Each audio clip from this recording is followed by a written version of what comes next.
yung kami na YouTube channel, Maribig Gamueda. So, ang ibibideo ko ngayon, yung aming kamatis. Ayan guys, oh. Ang dami namin kamatis guys. Hindi ko alam kung ilang kilo yan guys. So, magbibenta na naman ako. Tapos yung sili na, pangsigang. Pipiso isa guys. Ayan, oh, piso isa yan. Yan. Pipiso ang isa. So, 10 piso, 10 piraso din guys. O, diba? Ayan, kaya itatali-tali ko sa 10 piso.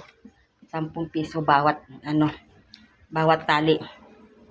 So, itatali ko sila guys.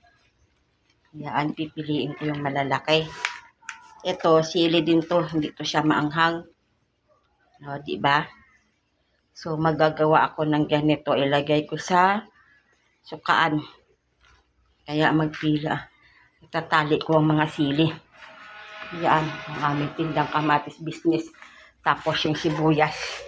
Sabi ni sir, may order na daw to. So, hindi ko alam kung kailan ko kunin yan guys. Nalalaman na dyan. Tapos ito yung pakwan na tanim namin. Tanim nila doon sa Pangasinan.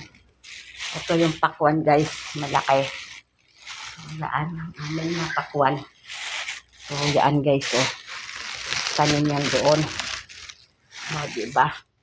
Ilipat ko siya sa para maano siya. Makita, guys.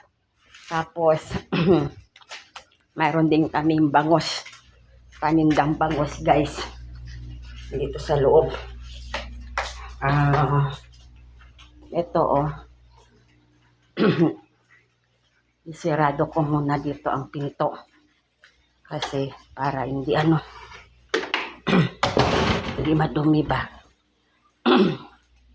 Sinaglinis na ako guys eh. Putik na naman. So ayan ang aming bagos. 220 ang kilo guys. So ayan yung bangos namin na paninda guys. O diba? Ang dami namin paninda ngayon. Yan sa taas ice cream yan guys. Ice cream.